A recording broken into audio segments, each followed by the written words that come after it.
the election results, claiming a large-scale fraud has taken place, although as of yet he and his legal advisors have not produced any concrete evidence. Lucy Hugh is a New Zealander living here in Washington DC with a close eye on politics. You work for Global Strategy Group, which is a polling company that helped out with the Biden campaign. Yes. Lucy, thanks for being here. Kia ora, Jack. Lovely to be here. How are you feeling in this moment? I'm feeling thrilled. I mean, I'm in DC, we're all in DC right now, and everyone's going crazy, and I'm thrilled with the result. And you have been close to the Biden campaign. I have. How have you found the last few days? So it's been a bit crazy. We've all kind of just, been waiting for the results, not sleeping much, but, could not be a better result today. Yeah. What do you think it says about the state of US politics and US society that this campaign is divided as it has been? We've seen 70 million voters supporting President Trump, perhaps the most controversial candidate, certainly in recent memory. Yeah, I think it just shows that public opinion in the United States is just kind of so much beyond what we want our democracy to be. We've seen it so divided. Everyone is so tribal here.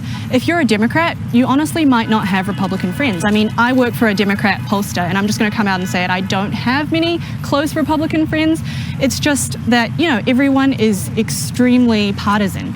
And I think just comparing that to New Zealand, we don't see that in New Zealand, and that is what I think a healthy democracy should be. We can debate policy, but not fight each other to the death about it. So how does Joe Biden go about fixing that? So I think Joe Biden is very much respectful. He was very good friends with John McCain, and he shows that respect across the aisle.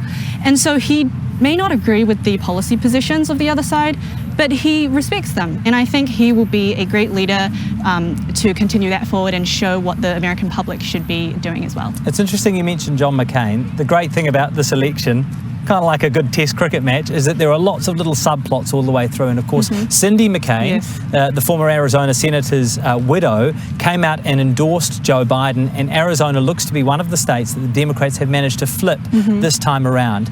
But you said you work for a polling place, Lucy. Yep. What do you make of the polls in this election? Because they did not forecast this race to be as close as it has been. Yeah, they did not, but they did do better than 2016, I must say. So you're working for my polling firm.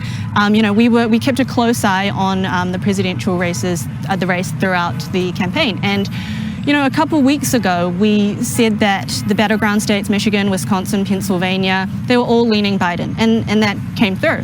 So I think that polling this year has been quite accurate. I mean, they predicted the winner. We predicted the winner. So yeah, I do think that there are flaws in polling, but this year it has been more accurate, and it's been lovely working for a polling organization, sort of seeing that as well.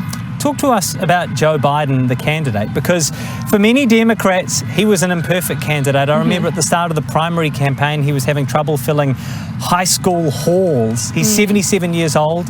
He's a white man. He doesn't necessarily represent the policies that are more important to the perhaps more progressive or liberal arms of the party. Yeah, no, I mean, I agree with that. And I think that Joe Biden is more moderate than a lot of younger, more progressive Americans would like to see. But I think that for this election, that was crucial. I think that to get the swing voters we needed in Pennsylvania, Michigan, and Wisconsin, we needed to kind of cater to that group.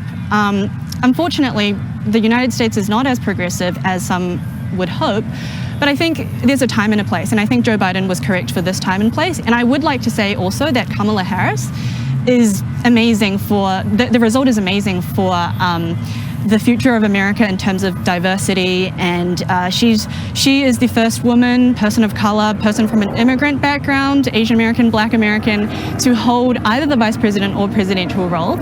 So I think she really brings that to the ticket. And do you expect her, in the same way that Joe Biden did when he was vice president to President Obama, to play a significant role in this administration? I think so, yes.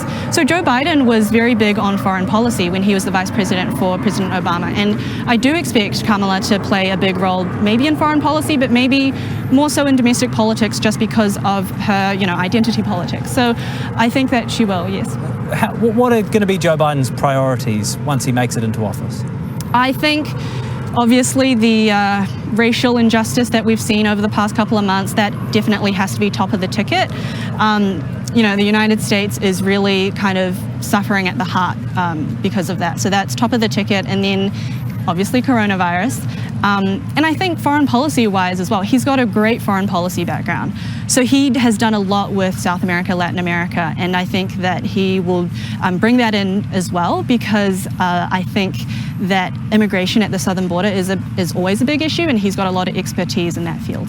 Fantastic. Lucy Hu, thank you so much for your time. Thank you so much. How are you Jack. going to be celebrating today? Oh my gosh, I don't even know. Probably pop open a bottle of champagne, probably stick around on the mall this Well, it's not like you can go to a bar or anything. Yeah, is it? no. Yeah. All right, Yeah. well, thank you so much for your time and insights. Thanks, we really Jack. appreciate Lovely it. to be Enjoy being here in this historic moment. Stay with us. We will be back with this Q&A special live.